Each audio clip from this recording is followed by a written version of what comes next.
Et bonjour à tous, on commence donc un nouveau tutoriel sur Clash of Clans. Ici Shade de Cooldown ou Fuxi sur Clash of Clans, ça dépend où vous me connaissez. Tutoriel donc encore basé sur l'HDV8, parce que vous voyez que pendant encore 9 jours et 22 heures, je serai HDV8. Donc voilà, HDV8 qui est en fin de maxage, là c'est pratiquement terminé. Nous avons vu la dernière fois comment analyser un village avant de passer à l'attaque. Nous avons vu aussi comment construire sa défense de manière efficace. Donc cette fois-ci, on va regarder un petit peu comment ça se passe après, c'est-à-dire préparer sa composition et passer à l'attaque. Donc passer à l'attaque, en AGV8, vous savez que vous devez préparer des compositions de type Go Wipe, Golem, Wizard, PK, ou de type full cochon ou de type full dragon pour avoir 3 étoiles. Donc je vais essayer de vous présenter ça dans des explications basées sur une vidéo retraçant une attaque. Sur les deux guerres là qu'il y a eu récemment, j'ai pas eu de village se prêtant à l'exercice du Go Hype. Donc du coup je vais vous présenter quelque chose s'apparentant au full dragon qui était plutôt pas mal réussi, et un full cochon aussi que j'ai effectué, que j'ai voulu faire en direct mais finalement la vidéo n'est pas passée. Donc du coup j'ai recommencé. De toute façon 500% aussi, le village s'y prêtait carrément bien. Voilà, donc on va passer sur une vidéo d'un très très bon youtubeur, enfin de quelqu'un qui fait des très bons tutoriels sur YouTube. Vous pouvez retrouver son tutoriel complet avec les mots-clés destructeur d'HDV8 GoWipe. C'est quelqu'un qui s'appelle Valkyrion et que je vais essayer de commenter sa vidéo où il avait mis une attaque au GoWipe qui était particulièrement intéressante. Allez, on se met dessus. Donc là, ce que vous pouvez voir, c'est que l'attaque au Go Wipe se compose de 3 unités, donc Golem, PK, Wizard. Les golems sont bien espacés afin de permettre aux sapeurs de passer entre les deux. L'avantage d'espacer ces golems, c'est que du coup ils prennent l'aggro des défenses à gauche et à droite, ce qui fait que les sapeurs qui sont dans la zone entre les deux golems ne peuvent rien subir. Ça permet de péter le premier mur assez sereinement. Bon là, malheureusement, il a envoyé un peu trop, donc le deuxième ne s'est pas pété. Le nettoyage au mage est très bien fait, ce qui fait que les PK sont directement mis à l'intérieur, sauf un qui a tourné. La rage en début de compartiment, donc ça c'est parfait pour profiter de l'uptime. Le soin à nouveau en début de compartiment. Donc en début de compartiment tout simplement parce que les troupes s'engouffrant dans un compartiment vont devoir tout nettoyer avant d'en sortir. Ce qui fait qu'elles vont rester un maximum de temps dans la zone d'effet et dans la durée de l'effet de la potion que vous avez claquée. Là vous avez vu que le carré central à l'intérieur du soin, en fait c'est totalement fait détruire par les troupes que vous n'avez quasiment pas perdues. Donc du coup c'est un très très bon avantage que vous prenez. Là le centre ayant tombé, 3 sorciers en train de faire le tour en bas, un PK et un sorcier en train de faire le tour en haut, la virée tourne, c'est déjà 75% de la base qui est tombée, et tout ça en gardant un maximum d'unités. Donc là c'est quelque chose qui est très très bien effectué, le château de clan était constitué en troupe de renfort de 5 cochons niveau 5, mais vous auriez pu faire des sorcières, vous auriez pu faire d'autres sorciers, ou même un PK supplémentaire.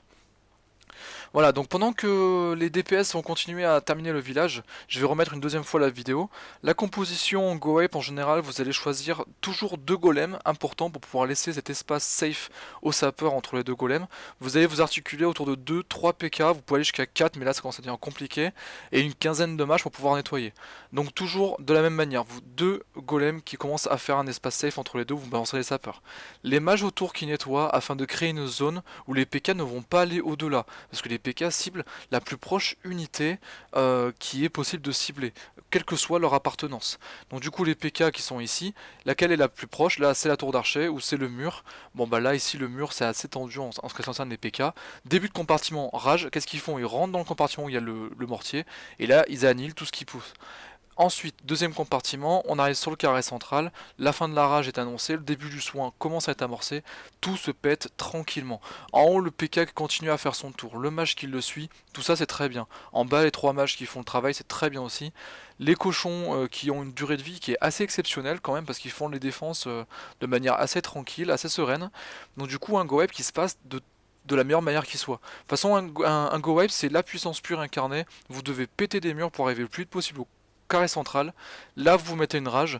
Vous pouvez mettre 2 rages, un soin si vous voyez que vous allez plutôt avoir besoin de DPS. Ou vous pouvez mettre aussi 2 soins, un rage. Les deux se font, les deux sont corrects. Je privilégierais quand même 2 soins, un rage pour les villages qui sont un petit peu tendus, qui sont un petit peu au-dessus de vous, un peu plus maxés que vous, Par contre, de rage un soin, ce sera quand même meilleur sur les villages qui sont un petit peu moins maxés que vous. Voilà. Donc sur cette attaque, donc c'était une très bonne attaque de Mansour, qui s'en est très très bien sorti sur cette exécution du Go Wipe, où il garde encore ses 3 PK, ses 2 golems. Enfin bref, c'est vraiment assez bien dirigé. Donc on revient maintenant pour une nouvelle attaque. Maintenant qu'on a vu le Go Wipe, je vais essayer de vous montrer un full dragon. Un full dragon que j'ai effectué moi-même cette fois-ci. On va pas prendre les vidéos tout le temps de Valkyrion non plus, voilà, c'est parce que j'avais pas d'exemple de Go Wipe. Ici par contre je me suis fait plaisir sur un full dragon à la dernière guerre qu'on a perdu contre Clash Espagna 2, donc GGAE ils ont été meilleurs que nous. Wismichu qui était mon vis-à-vis, du coup avait un village qui était assez propice au full dragon. Donc je vais vous montrer cette fois-ci comment on attaque au full dragon. Donc full dragon, deux erreurs sur cette construction de village. Vous voyez en tout premier que vous avez les 3 anti-aériens qui sont dans le même carré central. Donc ça c'est très très bon pour les dragons. La soufflette qui regarde vers le nord, bon bah ça c'est bien. Mais vous avez aussi un axe de symétrie nord-sud qui se décide, ou sud-nord comme vous voulez, qui se dessine assez clairement et qui va me permettre en plus de fragiliser cette attaque, enfin ce village grâce à une attaque au full dragon. Donc full dragon, comment je vais l'orchestrer? Je vais essayer de nettoyer au sud de manière à cadrer un maximum de dragons vers le carré central, parce que c'est pas évident que les dragons aillent vers le carré central tout seuls, hein. Des fois ils partent un peu à droite à gauche, il faut les cadrer ces bébêtes là, et je vais vous montrer comment je me suis pris. Donc full dragon, composition, vous mettez 10 dragons, si les AA sont centrés comme ici, vous prenez 5 ballons niveau 6 dans votre château de clan. Je vous rappelle que le château de clan niveau HDV 8 possède 25 places et non pas 20, vous êtes obligé de le monter très rapidement afin d'avoir plus de troupes de renfort. Donc 5 ballons niveau 6. Si jamais les AA, vous voyez qu'il y en a 2 centrés et une très très loin, vous pouvez passer sur 5 cochons niveau 5 à la place, afin de les faire un petit peu plus sereinement. Mais sinon, en général, les ballons, c'est quand même la meilleure stratégie qui marche. Voilà. Donc moi, j'ai décidé d'attaquer sud, parce que quand vous avez un axe de symétrie nord-sud, vous attaquez toujours par le nord ou par le sud. Vu que la soufflette regarde vers le nord, bah, je vais plutôt attaquer sud, hein, on va pas non plus compliquer la tâche. Donc comment organiser mes dragons pour qu'ils partent directement vers le carré central? Vous voyez que vous avez un espace entre ces deux compartiments. Vous avez un espace donc, si je clean pas l'entièreté des 3 bâtiments qu'il y a là ou des 3 bâtiments qu'il y a ici, j'ai un risque en passant au centre de longer en fait le compartiment et de revenir sortir vers la tour d'archer, et donc du coup ça pourrait faire que mes dragons se mettent à tourner et ça va être le désastre. Donc comment je cadre tout ça? Ce que je proposerais, ce serait dans un premier temps de mettre un dragon sur cette caserne ici, afin entre la caserne et l'élixir noir, mais en focusant la caserne, de manière à ce qu'il redescende ensuite et commence à taper le réservoir d'élixir, qui est un bâtiment, attention, qui a beaucoup de PV. De même, de l'autre côté, je commence à focus la foreuse d'élixir noir pour redescendre ensuite sur l'extracteur d'élixir, et ensuite commencer le deuxième réservoir d'élixir qui est à côté, qui a toujours autant de PV. Voilà. Pendant ce temps-là, on aurait 2 dragons qui focuseraient ces 2 bâtiments, donc le laboratoire et l'usine de sorts noirs, afin de commencer à créer le vide et pouvoir se diriger aussi vers les 2 réservoirs et ensuite se retrouver vers la tour de sorcier avec tous les autres copains. Pendant ce temps-là, là où vous aurez tous les dragons, vous avez un dragon qui est lâché ici sur la caserne, un dragon ici sur la foreuse d'élixir noir, ce qui fait que vous avez déjà dépensé 2 dragons, il vous en reste 8. Je préconiserais d'en mettre 2 en plus là pour commencer à amorcer le cadrage vers le centre. Il vous en reste donc 6.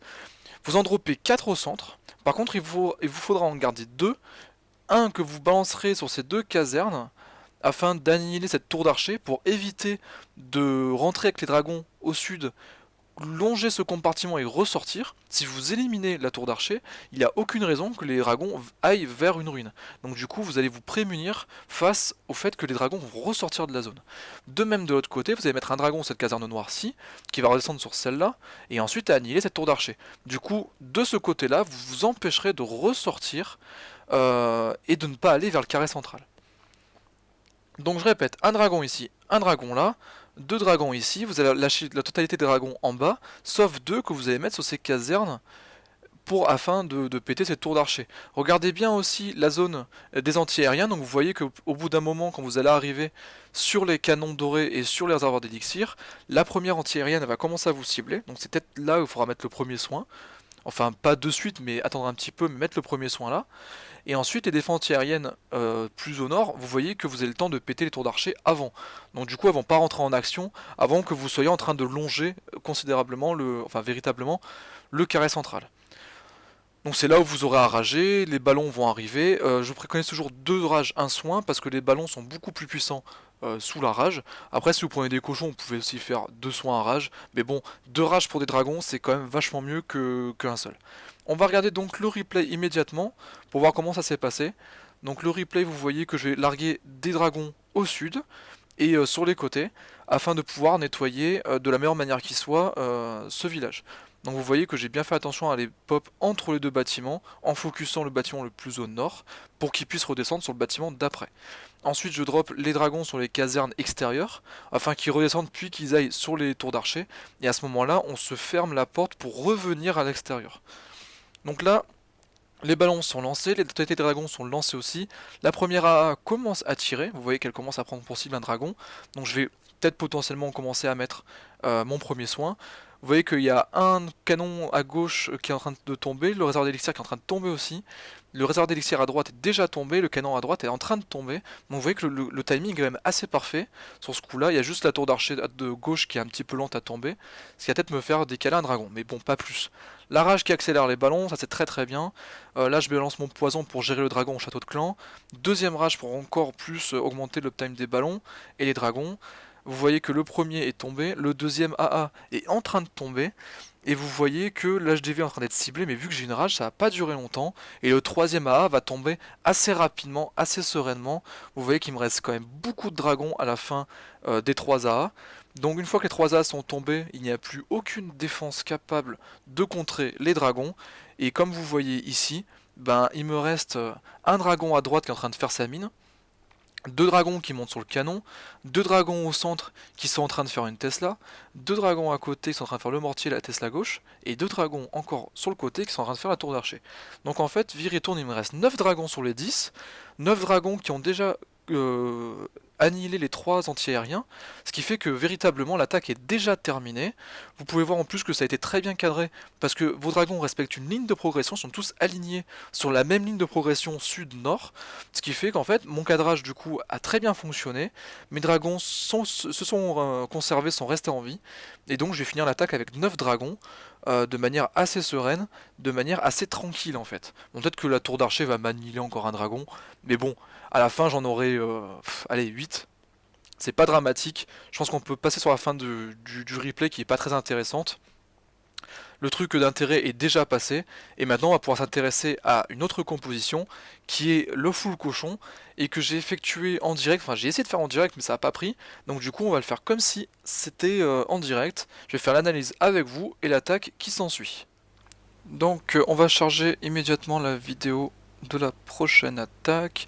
J'ai eu de la chance cette fois-ci pendant ma guerre actuelle. En fait, mon vis-à-vis, le numéro 16, était assez propice pour une attaque au cochon. Il était assez permissif, donc Generale Puglia. On son village, voilà. Alors, vous voyez que premièrement, le village est très resserré, peu de trous, beaucoup de compartiments. Les A qui sont pas trop centrés. Donc vraisemblablement, on a plutôt une attaque au cochon qui se dessine. Donc qu'est-ce qu'on doit regarder au cochon? D'abord, bon bah position du roi là parce qu'elle me saute aux yeux. Elle est tout en bas, le roi est pas centré, donc c'est pas un roi qui va nous embêter. C'est un roi qui va rien voir de ce qui se passe, qui a fermé les yeux sur le passage des cochons. Ça c'est très très bien. Ensuite, regardons les trous. Les trous qu'il y a de présent, vous savez qu'une bombe géante, la bombe géante se cale dans un trou de 2 carrés sur 2, comme une Tesla en fait. Et ici nous avons 3 trous qui respectent une épaisseur de 2. Donc devant ce réservoir d'élixir, devant ce canon niveau 10 et devant ce réservoir d'or, nous avons 3 trous de 3 sur 2. Donc nous pouvons caler une bombe et non pas 2. Donc du coup pas de risque de double bombe et d'annihilation directe des cochons. Donc là déjà on peut souffler. Une bombe qui peut être cachée, nous avons 3 bombes en HDV 8, nous avons 3 trous, vraisemblablement je vois pas pourquoi elle n'y serait pas. À part si bien sûr il a mis des Tesla, parce que vous avez des Tesla aussi qui n'apparaissent pas sur votre relevé en tant qu'attaquant. pardon. Les Tesla qui pourraient se mettre ici, parce que finalement un Tesla c'est quoi? C'est un bâtiment défensif qu'on met derrière un mur pour pouvoir taper les unités qui sont de l'autre côté. Donc finalement les Tesla, logiquement, elles seraient à l'intérieur. Après il y a des gens qui sont tordus qui les mettent à l'extérieur. J'en fais partie, je rappelle mon tutoriel sur comment construire sa défense. Vous voyez que j'ai mis 2 Tesla Troll dans mon village, ça marche assez bien. Par contre 3 ça commence à faire un peu beaucoup, je vous le conseille pas. Donc partons sur le principe où les 3 Tesla sont à l'intérieur du village. Donc si elles sont à l'intérieur du village, il va falloir que je réfléchisse sur où les bombes géantes pourraient se trouver. Donc des espaces en dehors des murs, on va essayer de faire le tour. Donc on peut en avoir un ici entre ces 2 bâtiments là. On pourrait en avoir un ici entre ces 2 extracteurs d'élixir. On pourrait en avoir un ici entre l'extracteur d'élixir et la cabane d'ouvriers. On pourrait en avoir un au nord, je vois pas pourquoi elle serait là, mais pourquoi pas. On pourrait en avoir une ici entre cette mine et cet extracteur. On pourrait en avoir peut-être une ici entre le roi et la mine. Enfin bref, des emplacements qui sont pas très intéressants au point de vue cochon, parce que je vous rappelle que pour annihiler des cochons, il vaut mieux placer vos bombes géantes entre 2 défenses. Donc dans le cas où j'attaquerai au cochon, regardons un petit peu par quel côté je vais attaquer, vous voyez que vous avez une ligne qui se dessine avec des défenses faibles, parce que le mortier est une défense faible face au cochon. Hein. C'est une unité qui arme, qui envoie son boulet, il y a un temps d'arrivée, le cochon est rapide, il est peut-être plus au même endroit. Donc, mortier, AA, élixir noir, élixir, AA, mine, mortier. Vous avez une grosse ligne qui se dessine dans ce village qui le scinde littéralement en deux, avec une partie majeure au nord-ouest, une partie mineure au sud-est, et les 2 pôles sont bons en défense, mais séparés par une ligne qui sert un peu à rien. Donc malheureusement cette ligne va fragiliser à nouveau ce village. Donc moi je vais attaquer par le pôle le plus important qui est le nord-ouest. Donc vu que j'attaque par le nord-ouest, j'ai 2 emplacements de méga bombes qu'il va falloir que je vérifie si c'est à l'extérieur ou pas. Donc de part et d'autre au nord de cette tour d'arche-ci. Et finalement il va falloir que je décide un petit peu comment je vais attaquer tout ça. Donc si jamais j'ai un angle d'attaque qui est là-haut au nord-ouest, il va falloir dans un premier temps que je sorte le château de clan, parce qu'en cochon, vous sortez systématiquement le château de clan. Donc château de clan composé de 25 personnes, vous voyez qu'il y a une petite faiblesse ici, où je pourrais drop un barbare ou un archer. Je vais refaire apparaître la zone. Donc vous voyez que vous avez des petits espaces où vous pouvez popper un barbare et directement déclencher le château. Dans le cas de la dragon ballon, ce qui se fait beaucoup maintenant avec l'apparition du poison, ça va permettre de le pop directement avec un seul cran d'unité. Bon, après il y a encore des défenses qui sont un peu tordues et qui font des foules archers, tout ça. Donc je préconiserais quand même de mettre un cochon ou un géant afin d'avoir une unité qui est un peu plus tanky et qui va pouvoir vous faire sortir l'entièreté du château. Donc vu que je vais taper nord-ouest, il va falloir ensuite que j'attire les troupes du château de clan vers le nord, parce que vous voyez que dans les coins, le monsieur m'a mis des bâtiments. Ces bâtiments, je vais m'en servir afin d'attirer les troupes du château de clan à l'extérieur et à les gérer à l'extérieur du château. Enfin du village, pardon. Donc où est-ce que je pourrais faire? Je vais mettre un géant ou un cochon, bon là j'ai pris un cochon, que je vais pouvoir mettre par exemple entre ces 2 bâtiments défensifs, afin de vérifier si juste au nord, là entre l'élixir et la cabane d'ouvrier, s'il n'y a pas une bombe géante qui traîne. Dans le même coup, j'aurais sorti le château de clan et j'aurais désamorcé une bombe.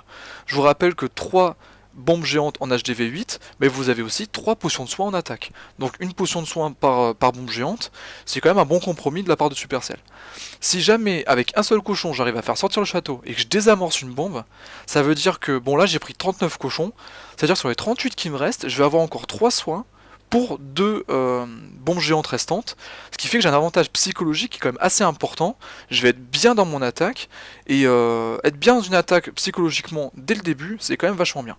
Donc un cochon pour déclencher ça, le château de clan sort, je vais devoir prendre 4 archers que je vais mettre dès la fin de la gestion du château de clan dans les coins pour pouvoir optimiser le DPS sur ces bâtiments, parce que je vous rappelle qu'un attaque au cochon c'est assez aléatoire, vous savez pas où vous passez, vous savez pas quel piège il y a, vous faites que des estimations, c'est probable que les bombes géantes soient là où on a annoncé, mais c'est pas probable qu'il vous reste beaucoup de cochons à la fin. Donc évitons de les faire tourner, commençons à préparer l'attaque dès le début, afin de prévoir des archers qui bousillent un petit peu les 4 coins des bâtiments. Les bâtiments aux 4 coins du village, et à ce moment-là, on gagnera du temps, et c'est un temps qui peut être précieux sur la fin. Donc je vais mettre un archer ensuite en haut sur la caserne noire pour attirer les troupes du château de clan. J'ai prévu 10 archers, 5 mages, donc du coup en réalité j'ai 6 archers, 5 mages et un roi pour pouvoir gérer les troupes du château de clan. Plus une potion de poison, ça devrait le faire. Ensuite je drop les 4 archers au coin et je balance en ligne, là j'insiste bien sur en ligne, mes cochons sur la ligne du pôle le plus important défensivement dans ce village. Le pôle étant au nord-ouest, j'ai balancé sur toute la ligne ouest-nord, donc sur toute la ligne qui est là. Attention, il est possible que entre ce réservoir, entre cet extracteur d'élixir et cette cabane, j'ai une bombe géante, mais il est possible aussi entre ces deux bâtiments, j'ai une autre bombe géante. Donc ayez le doigt prêt à faire un soin si possible. Si jamais il y a beaucoup de cochons, mais en ligne normalement, c'est aux alentours de 20% de votre attaque totale qui va subir la bombe géante. Donc si j'ai 40 cochons, à un près j'en ai 39, hein, mais 40 cochons, ça veut dire que 20% de mon attaque c'est 8 cochons. Si je perds 8 cochons, il m'en reste 31, c'est pas grave, ça veut dire que j'aurais perdu 8 cochons, j'aurais économisé un soin, il m'en restera 3, j'aurais désamorcé 2 bombes géantes, je serai encore mieux dans mon attaque, 32 cochons, 31 cochons, c'est vraiment très très bon, c'est pas grave d'en soigner 8, hein. 8 c'est pas trop important. Donc je les balance en ligne, et après ça se fait tout seul normalement, j'aurai juste à pré-soigner les emplacements de bombes géantes si jamais je les ai pas encore découverts. Donc si jamais j'attaque par nord-ouest, je vais arriver sur ce canon par le nord, je vais ensuite descendre peut-être sur ce canon là, on sait jamais, normalement le tour de sorcier est plus proche, mais le canon ici est tout aussi éligible. Donc si je passe sur ce canon, je vais passer à proximité de la bombe, et donc la déclencher. Si je la déclenche, il va falloir que je pré-soigne. C'est-à-dire que je vais envoyer une potion de soin en amont, avant de la déclencher. Je vais l'envoyer vers la tour de sorcier, ou plutôt, non, plutôt vers le mortier, afin que la zone du sort de soin permette de soigner les cochons full vie avant de déclencher la bombe, pour qu'ils prennent la bombe en étant full vie, et dès que la bombe est déclenchée, dès que la perte de points de vie est occasionnée, que la potion de soin permette de remonter ces cochons avant qu'ils prennent des coups perdus de tours de sorcier, de mortier, etc., qui vont encore plus les diminuer en vie et qui pourraient faire un carnage. Donc c'est pour ça que c'est important de préparer à l'avance votre attaque aux cochons, parce que si vous voulez gérer 40 cochons en improvisation, ça va être compliqué, il y a des bombes géantes qui vont se déclencher en même temps, vous n'allez pas pouvoir tous les soigner, vous allez perdre carrément un groupe de cochons, et si vous en perdez 12 ou 13, bah c'est quand même le tiers de votre attaque qui est perdu, donc c'est pas très conseillé. Préparez bien votre attaque, donc dès que les cochons ont passé ce canon-ci et redescendent sur celui-là, vous pré-soignez au niveau du mortier. Pré-soigner, ça veut dire mettre avant, ça veut aussi dire mettre la potion en avant du déplacement des cochons. Ça veut dire que vous allez faire entrer les cochons sur l'arrière de la potion de soin, ils vont traverser cette potion de soin et en sortir par l'autre bout, ce qui fait que vous allez augmenter l'uptime de bénéfice des cochons par rapport aux soins. En haut c'est pareil, quand vous allez arriver sur ce canon, sur ce mortier, peut-être que vous allez passer sur ce sentier aérien, mais on sait jamais, peut-être que les cochons vont choisir d'aller sur cette tour d'archer. Vous allez possiblement passer par l'autre bombe géante, et donc vous allez encore pré-soigner, là plutôt au niveau de l'élixir, pas au niveau de cet extracteur, mais au niveau du réservoir, parce que les cochons vont tourner, une fois qu'ils auront fini cette tour d'archer, ils vont retourner vers celle-ci, ou vers l'anti-aérien. Donc là vous allez faire un virage en fait au cochon, mais qui est dû au déplacement dans le village. Et ensuite vous allez soigner sur ce canon parce que la troisième bombe géante supposée est là. Bon, vu que là, c'est sûrement des Tesla, on va voir comment ça va se passer, on va essayer de l'utiliser un peu au feeling, mais vous voyez que vous avez déjà un plan planifié en tête. Si vous voyez une Tesla qui se lève, ne soignez que si c'est nécessaire. Si vous voyez qu'elle ne se lève pas, pré-soignez, n'hésitez pas, même si elle se lève après la Tesla, c'est pas grave, pré-soignez, au moins vous avez sauvé vos cochons. Allez, on passe au replay, on voit comment ça se passe. Allez, j'appuie, hop, visionner, on est parti. Donc le cochon, vous voyez ma composition. D'abord j'explique ma composition. 3 soins. Inutile d'avoir des foudres, inutile d'avoir des rages sur des cochons. Les cochons ont besoin de soins. Ils sont sensibles aux bombes géantes.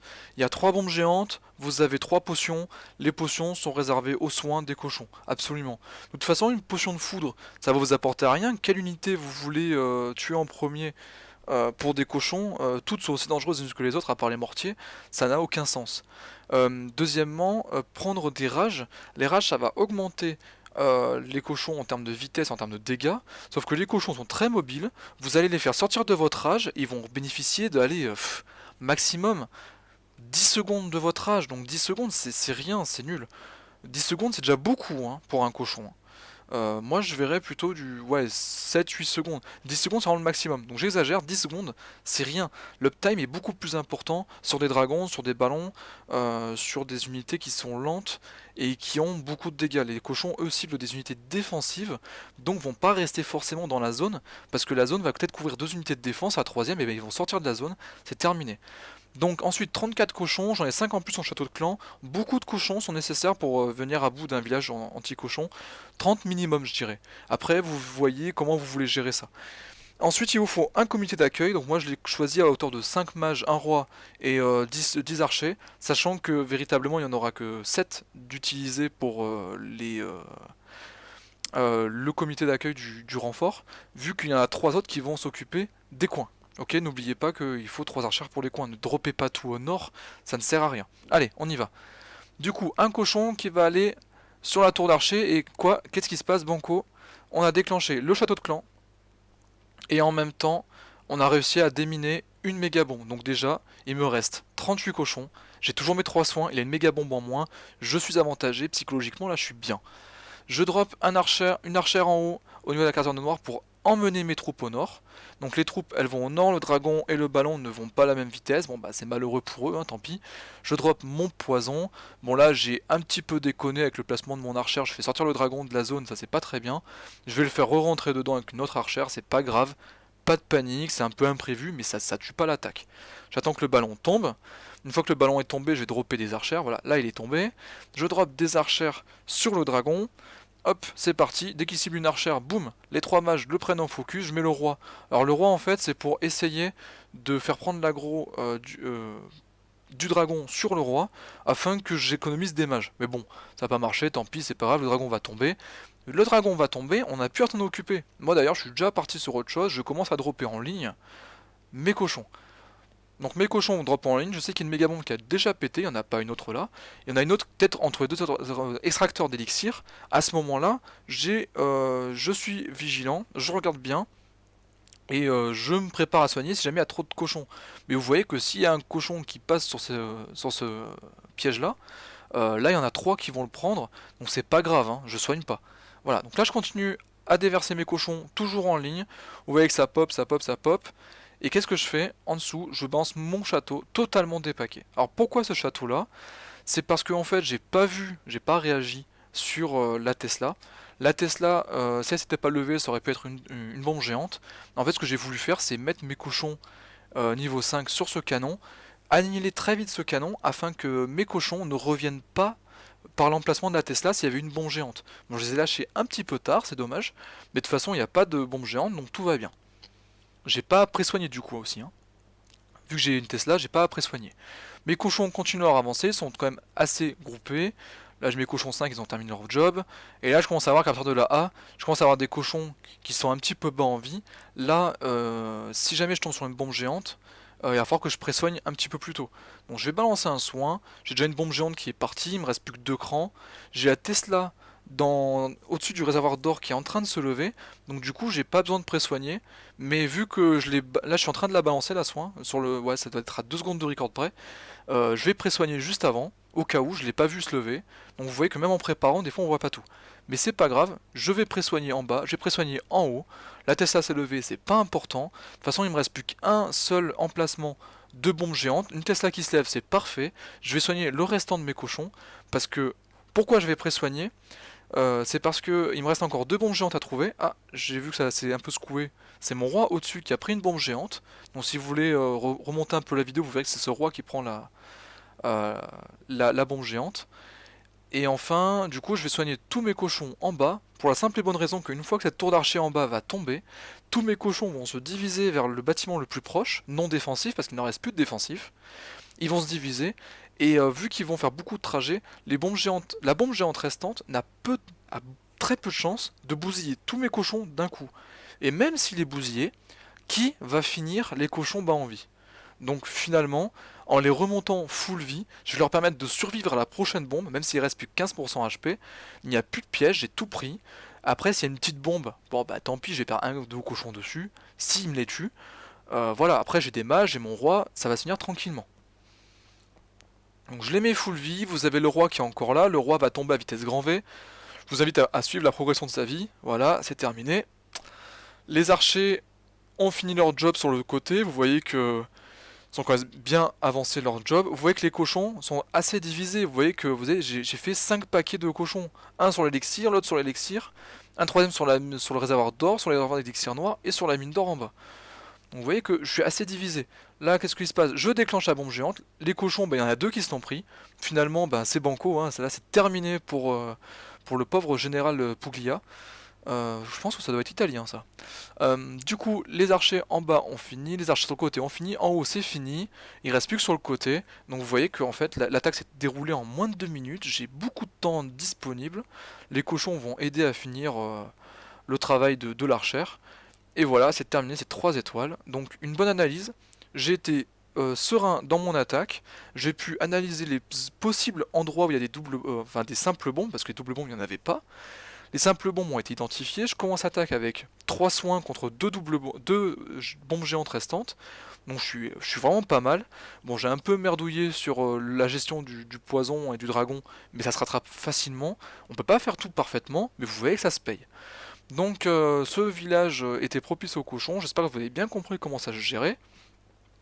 La prochaine vidéo que je ferai, ce sera sûrement en HDV 9, parce que comme vous allez pouvoir le remarquer, dans un peu plus de 9 jours, je serai HDV 9, donc on va pouvoir essayer de monter un peu le niveau de nos attaques. C'est mon compte principal, donc du coup je vais découvrir en même temps que vous comment ça se passe en HDV 9. Je vais peut-être pas être au point au début, mais on va faire ça de la meilleure des manières possibles. Je vous rappelle donc les compositions dans ma vidéo, je vous invite à la revoir si vous n'avez pas trop compris. Pour le full cochon, donc du coup entre 30 et une moyenne de 35 cochons c'est bien. 35 cochons. En château de clan, vous prenez des cochons aussi. Je vois pas pourquoi on se priverait d'avoir des cochons 5 en plus. Full cochon, c'est plein de cochons. Donc, normalement, on devrait même pas prendre d'autres choses en appelant ça un full cochon. Malgré tout, il faut sortir le château.